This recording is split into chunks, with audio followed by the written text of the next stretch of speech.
सिलसिला चल रहा है तारीख़ी हक़ाइक़ सीरीज़ के उन्वान से, जिसमें हम ये देख रहे हैं कि हिंदुस्तान की आज़ादी में उलमा का क्या किरदार रहा है। हमने इसमें देखा कि हमारे हज़रात ने करके मुग़ालात की तहरीक शुरू की थी।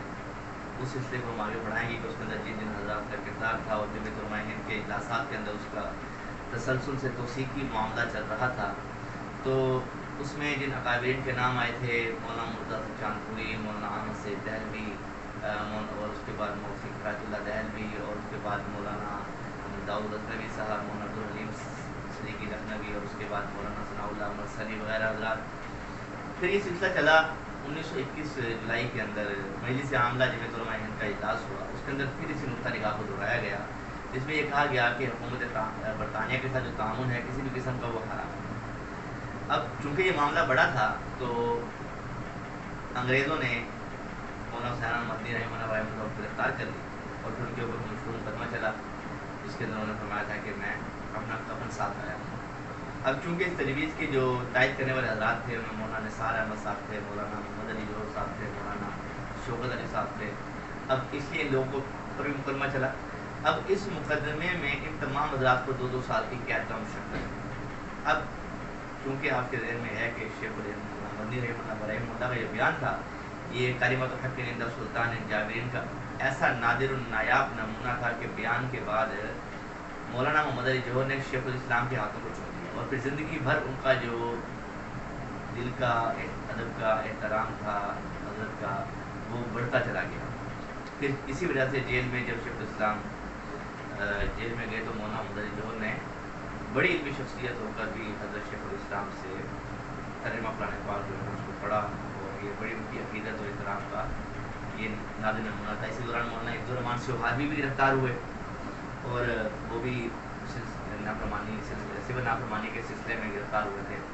अब उसके बाद जो 3-4 रोज़ा इजलास हुआ करता था जमीयत उलमा हिंद का, वो फिर 18, 19, 20 नवंबर 1921 को ये फिर सालाना इजलास किस सदारत हुआ? मौलाना अबुल कलाम आज़ाद रहमतुल्लाह के सदारत लाहौर में हुआ। इस इजलास में जमीयत उलमा इस्लाम ने अपने मसलक की वजाहत भी की, इरादा भी किया, तजवीज़ के ज़रिए फैसला जो हुआ था साबका तरक़ मवालात का उसकी तौसीक़ भी की, और तजवीज़ में ये भी कहा गया कि जमीयत उलमा हिंद जो है वो जो रेजोल्यूशन के बारे में जो तय हुआ था उसकी तायद करता है कि वही फैसला क्या था। उसके अंदर ये था कि ये इजलास ऐलान करता है कि गवर्नमेंट ने मौलाना शौकत अली साहब, मौलाना हुसैन अहमद मदनी साहब, पीर गुलाम मुजद्दद साहब, डॉक्टर सैफुद्दीन कचलो, मौलाना निसार अहमद के ख़िलाफ़ जो इनको जिस बुनियाद पर गिरफ़्तार किया गया है, उनकी गिरफ़्तारी के हवाले से कि जिस बुनियाद पर कि वो खिलाफत कॉन्फ्रेंस उन्होंने करनी थी, इसलिए उनको गिरफ़्तार कर लिया। कहा कि ये जो खिलाफत कॉन्फ्रेंस थी ये इस्लाम की तालीम भी है, मुसल्लम अहकाम में भी है।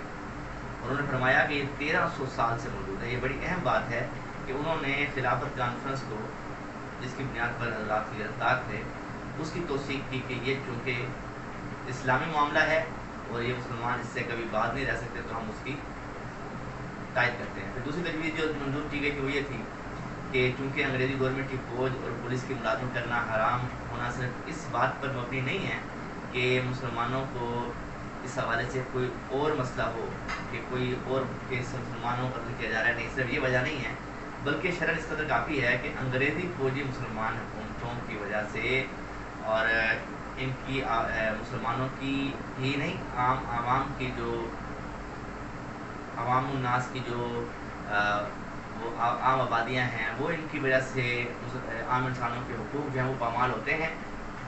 क्योंकि इंसानियत के हुकूक पामाल हो रहे हैं, इसलिए इनके साथ ताउन करना हराम है। और ये तारीख़ी एतबार से बहुत बड़ी बात है कि सिर्फ इसलिए अंग्रेज़ हुकूमत का बाइकाट कर दिया गया कि इससे इंसानी हुकूक पामाल होते हैं। हमारे दोस्तों को ये बात समझनी चाहिए कि अल्हम्दुलिल्लाह जमीयत उलमा इस्लाम ये उन अकाबिर के तसलसल का नाम है जो इंसानी हकूक़ के लिए इस हद तक आगे बढ़ गए कि चूँकि इससे इंसानी हकूक़ मुतासिर होते हैं, इसलिए हम अंग्रेज़ों के साथ ताउन नहीं करेंगे। ये बड़ा एक अहम पहलू। तो बहरहाल अब मामला ये था कि अंग्रेज़ी हुकूमत के ख़िलाफ़ सारे मुल्क में एक ज़हनी फिक्री इख्तिलाफ पैदा करना ही जमीयत उलमा इस्लाम का नुक्ता निगाह था। इसलिए वो अपने हर इलाके इस बात को दोहरा भी रहे थे। इस हवाले से उन्होंने यानी कि जमीयत उलमा हिंद के जो सदर थे मुफ्ती फैज़ला साहब, उन्होंने 1923 में भी जो हुआ उसके अंदर भी ये मंजूर किया था, रेजोल्यूशन पास किया था कि इनफरादी सिविल नाफरमानी जो है ये अकाम शरीयत की रूह से जायज़। सिविल नाफरमानी का ऐलान कर देते कि हर शख्स इनफराद यानी कि सिविल नाफरमानी कर दे हुकूमत की। उन्होंने कहा कि ऐसे अहकाम जो किसी जाबिर हुकूमत की तरफ से मजहबी या कौमी आज़ादी के खिलाफ जारी किए जाएँ, उनको मजहबी वक़ार और खुददारी कायम रखने के लिए ना मानना मुस्तहसन है।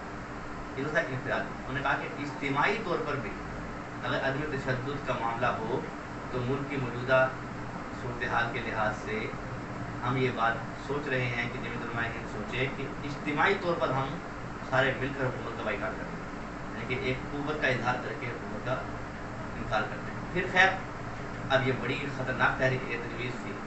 अब इसका जवाब क्या था? इसका जवाब ये था कि जो हर दौर के अंदर चापलूस और कासालैस मौलानों के हुआ करते हैं वो आगे आए और उन्होंने इन उलमा के खिलाफ तारीखें शुरू कर दी और ये कहा कि ये जो सत्याग्रह की तहरीक है या सिविल नाफरमानी की तहरीक है ये शरीफ तरीक़ा से दुरुस्त नहीं है, ताकि वो क्या करें, ताकि जमीयत उलमा हिंद ने जो खिलाफत तहरीक को उठाया है और कांग्रेस ने जो अपनी तहरीक को उठाया है इसको इस तहरीक को कमज़ोर कर दिया जाए। खैर यानी कि हर दौर में ऐसे लोग मौजूद होते हैं। बाहर क्या हज़रात ग्रामी 1922 के अंदर चूँकि तहरीक खिलाफत की सरगर्मियाँ उरूज पर थी, अब इस दौरान मुसलमानों में और हिंदुओं में कमाल इत्तेहाद हो चुका था।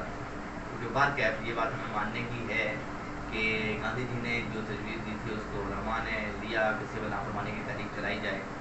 अब मुसलमान खिलाफत तहरीक चला रहे थे और कांग्रेस वाले सिविल नाफरमानी की तहरीक चला रहे थे। अब मामला ये था कि ये दोनों हिंदू और मुसलमान आपस में मिल गए, तहरीक क्षेत्र इख्तियार करती चली गई। अब जिस तरह अली बरदरान जमीयत उलमा हिंद तहरीक खिलाफत के रुए रवां थे और गांधी जी सिविल नाफरमानी की तहरीक इख्तियार कर रहे थे, दोनों तहरीकें साथ साथ चल रही थी।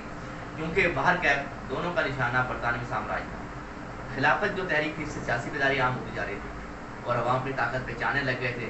यही वजह है कि उन्होंने तहरीक सिविल नाफरमानी में भी बढ़ चढ़ कर हिस्सा लिया। अब मामला ये था कि अंग्रेज़ी जो हुकूमत थी उससे नफरत इतनी शदीद हो चुकी थी कि मुल्क में हर तरफ शोरिश बरपा थी। बाइकाट और अदम तामुन ने जिस तरह अदालतों का बाइकाट किया था, इस तरह पुलिस और इंतजामिया से भी नफरत और गम गुस्सा आम होता जा रहा था। हुकूमत की मशीनरी की एक एक पुर्जे से अवाम अपनी बेदारी का इजहार कर रहे थे। अब इसका फिर नतीजा क्या निकला कि अब आग भड़क रही थी, गुस्सा बढ़ रहा था, तो फिर हुआ ये कि जो देवरिया ज़िला है उसका एक मकाम है चोरी चोरा, उसमें अवाम ने थाने पर धावा बोल दिया और इमारत को आग लगा दी और 6 सिपाहियों को भी ख़त्म कर दिया। फिर ऐसा हो गया कि लोगों को महसूस होने लगा कि अब इतना बड़ा कदम उठा दिया है, 6 सिपाही भी मार दिए और इसके अलावा चंद और सिपाहियों को और लोगों को बंदे मार दिए, 11-12 अफराद मर गए। तो फिर लोगों को महसूस होने लगा कि अंग्रेज़ अब हिंदुस्तान में कुछ दिनों का मेहमान है और सारा निज़ाम फिर दरम भरम होकर रहेगा। अब यही वजह थी कि क्योंकि अवाम को उम्मीद हो गई थी तो अदम तामुन की तहरीक जो है तो तूफान की शक्ल इख्तियार कर रही